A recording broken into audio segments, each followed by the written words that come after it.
How's it going? Happy SDCC. Thank you. To you too. How long have you all been here? Since Wednesday. Yeah. It's too long. You should all go home. Okay, so does 4 seasons, do you feel like you could have gone longer, or does this truly feel right? No, this feels right, sadly. Yeah. 4 was the number that I first felt was the right number after season 1. After we got picked up and I knew we weren't getting canceled and we had a chance for us to call our own shot, 4 was I was thinking 50 episodes, which is roughly 4 years. And I sort of there were various times when I was like, oh, hold on, maybe 5. And other times I was like, well, actually maybe 3. But it didn't stray too much from 4. Like 4, it consistently, as we laid the story out with the writing staff, that was the number that kept seeming like the right number, which is a huge bummer. Yeah. If you had been given an unlimited budget, what would be the location in the world you would have wanted to go, and what kind of scene would you have wanted to do there? Oh man.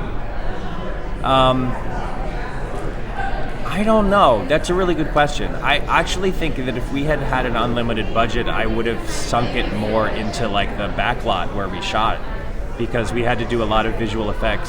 It's great and it's controllable, and we were able to like do a lot of stuff outside, which I don't know where we would have done that.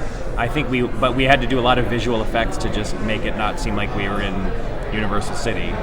So I think I would have an unlimited budget, I would have built out that place and been able to walk more. The Huntington Garden in Pasadena, which is what like heaven basically was. We could only go there like once a week maybe, and it's really expensive and it's hard to get to. So if we could have built a Huntington Garden adjacent to our set, and also built like Tahani's mansion, a functioning Tahani's mansion would have saved us a lot of time.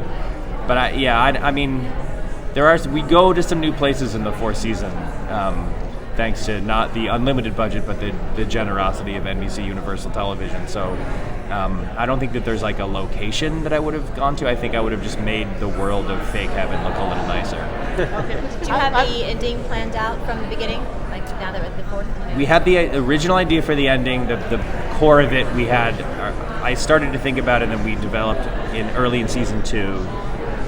Didn't commit to it until we were sure it was the right ending and that no one could beat it. And then before we started writing season 4, we knew we had it.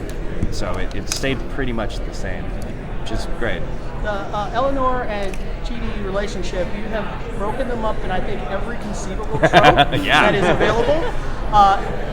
My question is, you can't really tell us where it's going, but is there any trope you haven't used yet that you have in the back burner? Well, we got to avoid some of the, classic pitfalls of like someone has an ex-boyfriend or girlfriend who like shows up unexpectedly one night or whatever. Like it was a way to tell a story about, a big question that looms over the show is are soulmates real?